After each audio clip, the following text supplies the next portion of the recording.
तो गाइज कैसे हो आप लोग। आपका भाई वापस आ गया एक और धमाकेदार वीडियो के साथ। तो गाइज आज मैं बात करूंगा पेनी स्टॉक के बारे में कि मैं किस तरीके से पेनी स्टॉक सेलेक्ट करता हूं जिसमें मैं चांसेस मेरे रहते हैं कि 70 to 80% ये राइज ही करेगा, 70 to 80% ये इंक्रीज ही करेगा, 70 to 80% ये प्रॉफिट ही करने वाला है। तो गाइज अगर आपको भी जानना है कि मैं किस तरीके से जो है पेनी स्टॉक सेलेक्ट करता हूँ, किस तरीके से मैं उसकी जो एनालाइज करता हूँ, किस तरीके से मैं जो है निकालता हूँ उनको, तो चलिए गाइज आज की इस वीडियो को देख लेते हैं। फटाफट से मैं आपको अपनी सीक्रेट बता देता हूँ मैं किस तरीके से जो है पेनी स्टॉक्स निकालता हूँ जिसमें हमें जो है चांसेस रहते हैं 70 to 80% गेन के। तो चलिए गाइज आज की इस वीडियो को बिना किसी देरी के शुरू करते हैं। तो गाइज पेनी स्टॉक को सर्च करने से पहले सबसे पहले आपको गाइज समझना पड़ेगा पेनी स्टॉक्स होते कौन से। पेनी स्टॉक्स वो होते हैं जिसमें हम ये लगाते हैं कि जैसे हमने जो है 1000 रुपीज़ किसी स्टॉक्स में लगाए तो हम उसमें एक्सपेक्ट करते हैं कि वो 100 से मल्टीप्लाई होकर मिले, यानी कि 1000 रुपीज़ अगर हम इन्वेस्ट कर रहे हैं तो 100 से मल्टीप्लाई करके हमारे 1 लाख रुपये उसमें हो जाए। तो इस तरीके का अगर स्टॉक्स आपको सर्च करने तो उस स्टॉक को सर्च करने के लिए सबसे पहले आपको अपनी साइकोलॉजी बिल्ड करनी पड़ेगी। तो चलिए मैं आपको पीसी में लेके चलता हूँ और आपको मैं दिखाता हूँ किस तरीके से आपको अपनी साइकोलॉजी को बिल्ड करना पड़ेगा। कैपिटल के अनुसार अलग अलग साइकोलॉजी हो सकती है गाइज, हम इसमें जो है एवरेज कैपिटल लेके चलेंगे और मैं आपको जो है एक एग्जांपल के तौर पे भी बताऊंगा। तो चलिए फटाफट चलते हैं अपने कंप्यूटर की स्क्रीन पे।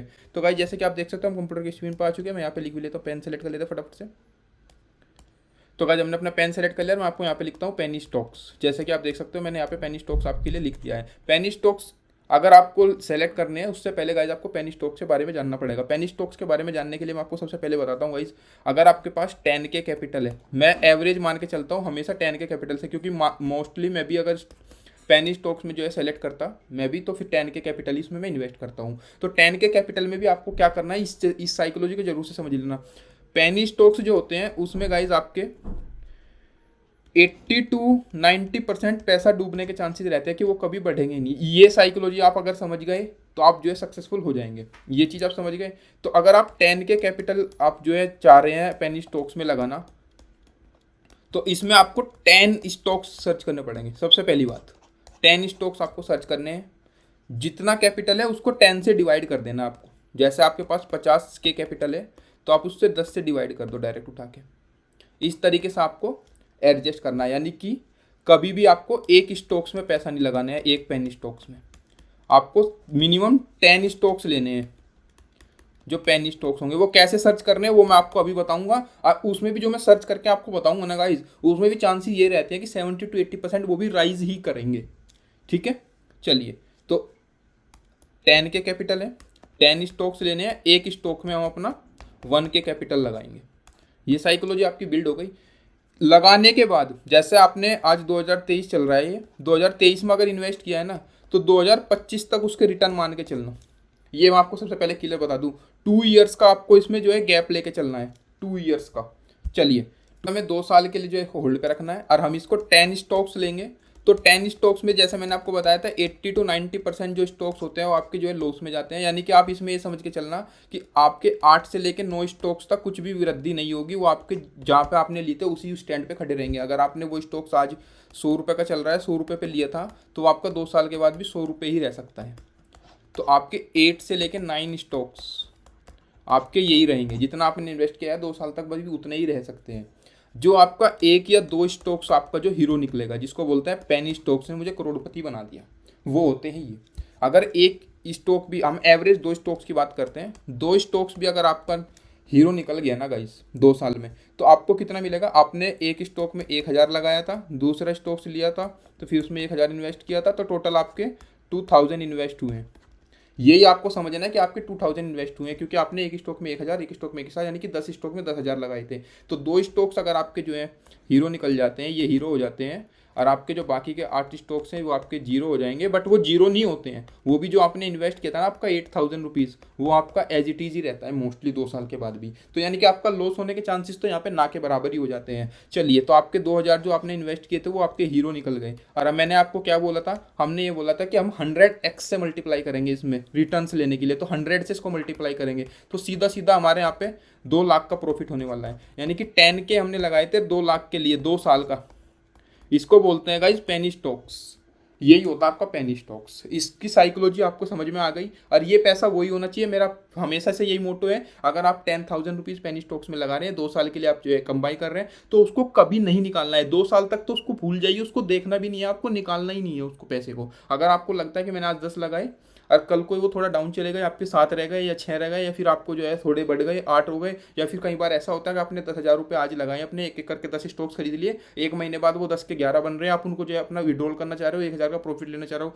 गाइज अगर पेनी स्टॉक्स में आप पैसा लगा रहे हो तो 2 साल के लिए छोड़ दीजिए उसको, वो 2 साल बाद ही आपको रिटर्न देगा, इतना अच्छा रिटर्न देगा। लोग बोलते हैं ना पेनी स्टॉक में मैंने आज इतना लगाया 2 साल बाद में करोड़पति बन गया, वो यही लॉजिक अप्लाई करते हैं। तो चलिए अब जान लेते हैं फटाफट से किस तरीके से हम पेनी स्टॉक को सर्च करते हैं जो हमारे चांसेस रहते हैं प्रॉफिटेबल होने के। तो सबसे पहले हमें जाना है स्क्रीनर की साइट पे, तो चलते हैं फटाफट से स्क्रीनर की साइट पे। तो मैं पेन को रख देता हूँ एक साइड में। तो आपको जाना है गूगल पे, गूगल पे जाने के बाद गाइज आपको टाइप करना है SCREENER स्क्रीनर वेबसाइट, जो मैंने पहले भी बताई है। स्क्रीनर पर आप टाइप करेंगे तो आपके सामने इस तरीके से आ जाएगा, स्क्रीनर वेबसाइट आपके सामने आ जाएगी गाइज। आने के बाद आप देख सकते हैं यहाँ पे स्टॉक स्क्रीनर फंडामेंटल्स लिखा हुआ है, इस पर क्लिक करेंगे तो आपके सामने स्क्रीनर की वेबसाइट ओपन हो जाएगी। सबसे पहले आपको इसमें अपना अकाउंट बनाना है, सिर्फ आपकी ईमेल आईडी लगेगी और आपका अकाउंट बन जाएगा, फ्री ऑफ कॉस्ट अकाउंट बनेगा, आपको कोई पेमेंट पे नहीं करनी है। तो इसमें मेरी एक क्वेरी लगती है, वो आपको क्वेरी बता देता हूँ। सबसे पहले आपको जाना है स्क्रीन्स में, जैसे आप स्क्रीन में जाएंगे तो आपके पास ऑप्शन आएगा क्रिएट न्यू स्क्रीन का, तो आपको गाइस क्रिएट न्यू स्क्रीन पे क्लिक कर देना है। क्रिएट न्यू स्क्रीन पे क्लिक करने के बाद आपको यहाँ पे क्वेरी डालनी है। क्वेरी क्या डालनी है, अब ये ध्यान से सुन लीजिए गाइस। क्वेरी हमको ये डालनी है, पेनी स्टॉक गाइस हमको ये सेलेक्ट करना है जो हमारा 30 रुपये से 50 रुपये के बीच में हो। अगर वो 30 रुपये से कम का स्टॉक्स है ना गाइस, तो उसकी वैल्यू उतनी कोई खास होने वाली नहीं है। ये चीज़ मैं आपको बिल्कुल पहले बता दूं। आप सोच रहे हो 1 पैसे का स्टॉक्स, 2 पैसे का स्टॉक्स, 1 रुपये का स्टॉक, 5 रुपये का स्टॉक्स मैं आपको बताने वाला हूँ, ऐसा नहीं होने वाला। मैं आपको मिनिमम 30 रुपये से लेकर 50 रुपये के बीच का स्टॉक बताऊँ, क्योंकि 30 रुपये से 50 रुपये के बीच का जो स्टॉक होता है ना गाइज, उसकी फिर भी चांसेस काफ़ी % ये रहता है कि वो अप होगा। जब वो 30 रुपये तक आया है तो वो और भी ऊपर जाने के चांसेस रखता है, पर जो 1 पैसे, 5 रुपये, 2 रुपये, 10 रुपये पे रखा हुआ है ना, तो उसके चांसेस इतने नहीं बनते हैं। चलिए तो अब मैं आपको क्वेरी बता देता हूँ। सबसे पहले आपको डालना है हमारा करंट प्राइस वाला सिनेरियो, CURR। जैसे आप CURR डालेंगे तो आपके सामने आ जाएगा करंट प्राइस। करंट प्राइस आपको क्या रखना है, करंट प्राइस जो आपका हो लेस देन होना चाहिए, कम होना चाहिए 50 रुपये से, यानी कि 30 से 50 की रेंज का ही हम लेंगे, ठीक है। इसके बाद आपको टाइप करना है एंड टाइप करेंगे, नेक्स्ट लाइन में कर्सर आ जाएगा। इसके बाद आपको डालना है करंट प्राइस जो आपका होना चाहिए ग्रेटर देन 30 रुपये, यानी कि 30 रुपये से 50 रुपये के बीच में। इसके बाद हमको डालना है एंड। इसके बाद हमने प्राइस डिफाइन कर लिया। दूसरा हमारा जो कॉन्सेप्ट आता है, इसमें हमें चेक करना है कि मार्केट कैपिटलाइजेशन। गाइस इसकी मार्केट कैपिटलाइजेशन मिनिमम 1000 करोड़ होनी चाहिए, यानी कि 1000 करोड़ से ऊपर की हमारी कंपनी होनी चाहिए जिसका मार्केट कैप हो। चलिए तो आप डाल देते हैं मार्केट कैपिटलाइजेशन। जैसे आप मार्केट कैप डालेंगे तो ये आपके सामने आ जाएगा, और इसमें हम लिखते हैं ग्रेटर देन 1000 CR। तो आपका मार्केट कैपिटलाइजेशन 1000 करोड़ का हो गया। इसके बाद हम यहाँ पे डालते हैं एंड की क्वेरी। अब क्या देखना है, हमने प्राइस देख लिया, मार्केट कैप देख लिया, अब हमें देखना है इक्विटी, रिटर्न और इक्विटी में कम से कम पॉजिटिव तो हो। अगर बाई चांस आप आज 1,000 रुपये करके 10,000 रुपये स्टॉक्स में लगा रहे हो, तो 2 साल बाद भी आपके वो 1,000 तो वापस आ जाए, क्योंकि आपको पॉजिटिव में रिटर्न चाहिए, रिटर्न और इक्विटी में। ये ना हो कि आपने 1,000 रुपये लगाए, 2 साल बाद वो 1,000 के भी आपको 800 ही रह गए। तो ये चीज़ इसीलिए मैं बोल रहा था कि 70 to 80% हम पॉजिटिव साइड में खेलेंगे, विन विन सिचुएशन में जाएंगे गाइस। चलिए तो हम यहाँ पे डालते हैं रिटर्न ऑन इक्विटी, RETU। जैसे आप रिटर्न डालेंगे तो रिटर्न ऑन इक्विटी का आपके यहाँ पे टैग आ जाएगा। जैसे आप डालेंगे ग्रेटर देन होना चाहिए 1, यानी कि पॉजिटिव होना चाहिए, नेगेटिव में मत डाल देना, नहीं तो आपकी जो है पैसे डाउन जाने के चांसेस रहेंगे।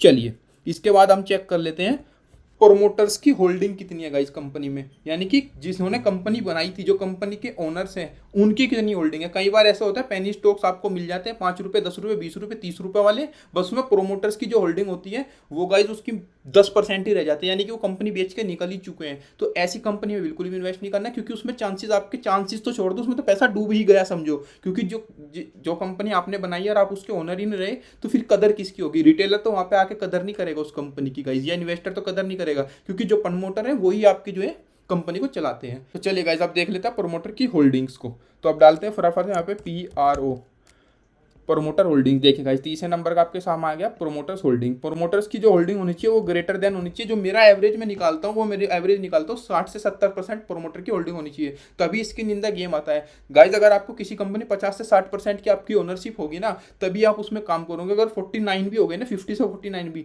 तो आपको ये लगेगा कि मैं जो है कंपनी का ओनर नहीं रहा हूँ, आप जो है डाउन हो गया हूँ। तो हमेशा एक एवरेज लेके चलते हैं 50 to 60% का, 60 to 70% का। तो मैं जो एवरेज लेता हूँ वो 60% हायर देन का लेता हूँ, तो यहाँ पे मैं 60% हायर देन का ही लूंगा। तो हम डाल देते हैं यहाँ पे प्रोमोटर की होल्डिंग 60% से अप होनी चाहिए। ठीक है गाइज। इसके बाद गाइज हमारा पांचवा इसके बाद रह जाता है स्टेप, जिसमें हमें देखना है कि प्रमोटर की होल्डिंग तो 60% है, पर कहीं ऐसा तो नहीं है प्रमोटर की जो आपकी खुद की अपनी जो ये होल्डिंग है वो उन्होंने प्लेस कर रखी है, वो उन्होंने गिरवी रख रखी है, लोन ले रखा हो उस पर। जैसे कि मेरी 60% हिस्सेदारी है कंपनी में, कि मैं इस हिस्सेदारी को जो है बैंक में जो है प्लेस कर दूँ, अपनी जो हिस्सेदारी को, इक्विटी को जो है रख दूँ प्लेस पे, और उससे लोन ले लूँ कंपनी को चलाने के लिए। तो गाइज वो भी एक बहुत बड़ा रिस्क होता है, क्योंकि मैंने अपना जो शेयर है वो मैंने जो है लोन पे ले रख दिया, प्लेस कर दिया। कल को अगर मैं भाग भी जाता हूँ उस पैसे को लेके, तो सिर्फ मेरी होल्डिंग ही जाएगी, कंपनी बर्बाद हो जाने वाली है, इसमें मेरे को कोई फर्क नहीं पड़ेगा। तो इस चीज़ को भी जरूर से आपको देखना है। तो चलिए फटाफट से देखते हैं प्लेस, PLEG, प्लेस परसेंटेज कितनी होनी चाहिए। आज प्लेस परसेंटेज मैं ये मान के चलता हूँ कि ऑन एन एवरेज अगर कोई छोटी कंपनी भी है, अगर वो जो है लोन लेना भी चाहती है, तो मिनिमम वो 5% से, गाइज अगर वो 5% से ज़्यादा ले रही है अपना प्लेस करके, तो वो बहुत ही गलत है। तो हम यहाँ पे लेस देन 5% डालेंगे, ग्रेटर देन का साइन नहीं आएगा, यहाँ पे आएगा लेस देन 5%। यानी कि 5% से कम अगर उन्होंने प्लेस किया हुआ है, 5% से कम लोन लिया हुआ है, यानी कि मेरे पास 60% होल्डिंग है, मैं सिर्फ 5% अपनी होल्डिंग लोन के लिए ले रहा हूँ या प्लेस कर रहा हूँ, फिर भी 55% होल्डिंग मेरे पास ही है। इस तरीके से हम क्वेरी लगाएंगे। तो भाई इस तरीके से आप अगर क्वेरी लगाना सीख गए तो आप जो है प्रॉफिटेबल हो जाएंगे, पेनी स्टॉक आप निकाल पाएंगे। चलिए तो आप इस क्वेरी को रन करते हैं। और इसके बाद भी गाइज यहीं पे नहीं छोड़ देना, इसके बाद भी आपको कुछ चीज़ें फिल्टर कर दिया, वो मैं आपको आगे बताऊंगा। चलिए अब तो अपनी क्वेरी लगा देते हैं, रन दिस क्वेरी। जैसे आप रन दिस क्वेरी करेंगे, शायद मैंने यहाँ पे एंड छोड़ दिया है, ठीक है गाइज, तो यहाँ पे एंड डाल देते हैं। तो ये देखिए गाइज यहाँ पे एंड डाल देते हैं। मेरे से गलती हो गई, कोई इशू नहीं है, गलती होती है, इंसान है हम, ठीक है। तो ये 2 एंड हमने लगा दिए, सारों में एंड लग गए, हमारी क्वेरी हो गई। अगर आप चाहें तो इसका स्क्रीनशॉट जरूर से ले लेना गाइज, क्योंकि यही आपका काम आने वाला है। इसका स्क्रीनशॉट लेके रख लें, इसको नोट डाउन करके रख लें, जब भी आपको पेनी स्टॉक सर्च करना है तो ये फिल्टर आप लगा लेना। चलिए तो रन दिस क्वेरी करते हैं। तो ये देखिए गाइज हमारे पास 19 रिजल्ट्स आ चुके हैं। किसी भी कंपनी का मैं जो है प्रमोट नहीं कर रहा हूँ, किसी भी कंपनी को प्रमोट ना तो मैंने किया है ना मैं कर रहा हूँ। और गाइज पेनी स्टॉक्स में भी मैं आपको एक चीज़ और बताता हूँ, पेनी स्टॉक्स के भी 2 प्रकार होते हैं जो मैं मानता हूँ। एक तो होता है कि आपको पैसा डबल करना है, अपना पैसा 100 टाइम करना है। एक होता है कि जो मैंने पैसा लगा दिया, अब मैंने इस पैसे को भूल जाना है, अब बस मुझे प्रॉफिट चाहिए। तो उसके 2 सिनेरियो, दोनों सिनेरियो मैं आपको बताने वाला हूँ गाइज। एक तो ये होता है कि जैसे हम ये सर्च कर रहे हैं, इसमें तो हमारा ये चांसेस ये रहेंगे कि 8 से 9 जो हम कंपनी सर्च करेंगे वो तो हमारे डूब जाएंगे। 1 या 2 कंपनी जो हमारे हीरो स्टॉक निकलेंगे वो हमको जो है प्रॉफिट देंगे। जो दूसरा स्टेप होता है जिसमें हम चाहते हैं कि हमने पैसा लगा दिया, वो हमें पैसा मंथली आता रहेगा या ईयरली आता रहेगा, वो होता है डिविडेंड शेयर निकालने के लिए। डिविडेंड शेयर किस तरीके से निकालना है गाइज, उसको अगर आपको वीडियो चाहिए तो आप कमेंट करके मुझे बताइए, मैं आपको बता दूंगा डिविडेंड वाले शेयर किस तरीके से निकालने हैं। कि जो आपने जैसे कि 10,000 रुपये आज लगा दिए, अगर आप चाहते हो कि मुझे ना तो ये देखना कंपनी डूब रही है, ना मुझे ये देखना कंपनी प्रॉफिट में, मुझे तो सिर्फ अपना परसेंटेज चाहिए प्रॉफिट का, तो आपको परसेंटेज, आपको प्रॉफिट का हमेशा जो है मिलता रहेगा। और स्टॉक आपके जितने वो आपके पास ही रहेंगे, उसको बोलते हैं डिविडेंड के शेयर किस तरीके से निकालते हैं। अगर उसकी क्वेरी आपको जाननी है, उसकी एक वीडियो चाहिए, तो गाइज कमेंट करके जरूर से बताना। चलिए गाइज तो फटाफट से देख लेते हैं, हम यहाँ पे आ चुके हैं। अब यहाँ पे आपको क्या देखना है, अब यहाँ पे आपको देखना है गाइज कि जितने भी आप स्टॉक खरीदेंगे ना, 10 के 10 स्टॉक्स 10 की 10 अलग इंडस्ट्रीज में लेने हैं गाइज। ये नहीं है कि अगर आप बैंकिंग सेक्टर में ले रहे हैं तो सारे के सारे बैंकिंग सेक्टर में ले रहे, नहीं। एक अगर आपने बैंकिंग सेक्टर में लिया है तो दूसरा आप नॉन बैंकिंग में लेंगे, तीसरा FMCG में लेंगे, चौथा है ऑटो में लेंगे, पांचवा गाइज आप लेंगे जो है पेंट्स कंपनी में। तो मतलब आपको सारे के सारे डिफरेंट इंडस्ट्रीज में ही लेने हैं। स्टील में आप ले सकते हो गाइज, तो इस तरीके से आपको लेने हैं। चलिए तो अब देख लेते हैं हमारे पास। अब इसके बाद क्या फिल्टर करना है, अब इसके बाद ये चीज़ फिल्टर करनी है कि मार्केट कैप पे आपको क्लिक कर देना। सबसे पहले जो हाईएस्ट मार्केट कैप वाले आएंगे, और मैं फिल्टर करने से पहले आपको बता देता हूँ बैंकिंग सेक्टर आपके आएंगे। बैंकिंग सेक्टर में सिर्फ एक ही लेना है, जैसे कि मैंने आपको बताया हर सेक्टर का एक ही लेना है। ये नहीं है कि सारे बैंक आ गए तो मैं सारे के सारे बैंक में अपने स्टॉक्स ले लूँ, नहीं लेने हैं। सिर्फ एक सेक्टर का एक स्टॉक सेलेक्ट करना है। तो चलिए मार्केट कैप पे जैसे हम क्लिक करेंगे, ये देखिएगा मैंने आपको क्या बताया था, सेलेक्ट करने से पहले ही बता दिया था कि बैंकिंग सेक्टर आपके टॉप में आएंगे। तो ये IOB बैंक आया है पहला, बैंक को अब स्किप कर देते हैं, या फिर आप चाहते हो इन चारों पांचों बैंक में से किसी भी एक का शेयर लेके रख सकते हैं, ठीक है। इसके बाद आपकी दूसरी कैटेगरी आ गई ट्रीडेंट वाले, फिर ये NBFC आ गए, उज्जवल बैंक, स्मॉल फाइनेंस, फिर यह TV स्मार्ट, ये आपका जो है मीडिया से आ गए, ब्रॉडकास्ट वाले आपके इजी ट्रिप प्लान, ये आपके जो है ट्रैवल एजेंसी के आ गए। आपके बाद उसके उत्कर्ष स्मॉल फाइनेंस, ये आपके आपके आ गए नॉन बैंकिंग फाइनेंशियल से। जो मैंने नीचे का ये क्वेरी लगाई है ना, मुझे इस क्वेरी पे भरोसा है, मुझे किसी शेयर पे भरोसा नहीं है, किसी कंपनी में भरोसा नहीं है। जब मैं गाइस 10 अलग अलग जो है इंडस्ट्री में अपना पैसा लगाऊंगा, 10 अलग अलग स्टॉक्स में पैसा लगाऊंगा और 2 साल के लिए वेट करूंगा, 1 साल के लिए नहीं करूंगा, 2 साल के लिए मैं वेट करूंगा, तो उसमें मेरे 8 स्टॉक जो है मेरे जो है जीरो हो जाने वाले हैं। मतलब जितना मैंने लगाया था उतना मेरा रिटर्न हो जाएगा, और 2 स्टॉक जो मेरे हीरो निकलेंगे वो मेरे को 100 से मल्टीप्लाई करके मिलेंगे गाइस। तो यही होता है पेनी स्टॉक्स निकालने का तरीका, जिस तरीके से मैं निकालता हूँ। तो आप इसमें देख सकते हैं फिल्टर लगा सकते हैं। और इसके अलावा भी आपको कोई फिल्टर लगाना है तो इसके अलावा आप एक फिल्टर लगा सकते हैं कि जिस कंपनी ने डेप पे किया अपना, किस तरीके से क्या मैं बता देता हूँ गाइस। जैसा आपने ये आईओबी बैंक खोल लिया, मैं एज ए एग्जांपल बता रहा हूँ, कोई भी स्टॉक रिकमेंडेड नहीं है, मैं डिस्क्लेमर आपको डाल देता हूँ, कोई भी स्टॉक रिकमेंडेड नहीं है, आपको सिर्फ मैं जो है क्वेरी लगाना बता रहा हूँ। चलिए, तो जैसा आपने ये देख लिया, हमने ये बैंक खोल लिया है। अब इस बैंक में आपको ये देखना है इन्होंने डेप पे किया है कि नहीं। कैसे देखना है, नीचे जाएंगे आप, सबसे पहले तो आपको क्वार्टरली रिजल्ट देखने हैं कि इनकी जो है क्वार्टरली रिजल्ट में रिवेन्यू ग्रोथ कितनी हो रही है। ठीक है गाइस, आप देखिए जून क्वार्टर में 45 करोड़ दी, फिर सितंबर के क्वार्टर में 2022 की बात चल रही है 47-18 थी, दिसंबर में 5058 थी, मार्च में 51 हो गई और जून 23 में होगी 54। तो यानी कि आप देख सकते हो 500 की स्पीड से बढ़ रहे हैं। 500 करोड़ का ये रिवेन्यू हर क्वार्टर वाइज अप कर रहे हैं। तो चांसेस यही हैं कि और भी ज़्यादा ये हाइक पे जाने वाली है, आप इसमें इन्वेस्ट कर सकते हैं। ठीक है, अब इसके बाद हमें क्या देखना था, हमें देखना था डेप्ट, कि कंपनी डेप्ट पे कर रही है कि नहीं कर रही है। ठीक है, फटाफट से देख लेते हैं गाइस। ये देखिए बैलेंस शीट में हम आ चुके हैं। आप देखिए मार्च 2012 की बात चल रही है, कंपनी के पास इतना डेप्ट था। ठीक है, 13 में बढ़ गया, 14 में और बढ़ गया, 15 में और ज़्यादा बढ़ गया, 16 में और ज़्यादा कम हो गया। गाइस देखिए 264 से 251 हुआ है 16 में, ध्यान से देखिए। इसके बाद 17 में 227 हो गया, यानी कि 251 में से 227 और घट गया। ठीक है, मार्च 18 में देखिए 227 का 226 रह गया, यानी कि फिर घटा दिया इन्होंने। इसके बाद मार्च 19 में कोई कारण पड़ा होगा तो थोड़ा बढ़ा दिया। मार्च 20 में कंटिन्यू रखा है, उसमें कोई घटत बढ़त नहीं हुई है ज़्यादा। मार्च 21 में थोड़ा बढ़ाया है, थोड़ा ही बढ़ाया है, ज़्यादा नहीं बढ़ाया है, ये ध्यान रखना। ठीक है, इसके बाद इन्होंने 22 में बढ़ा दिया है और 23 में फिर घटा दिया। आप देखेगा इस बोरोइंग आपकी कम हो रही है इस कंपनी में, तो आप देख सकते हो कि ये कंपनी हिट होने वाली है।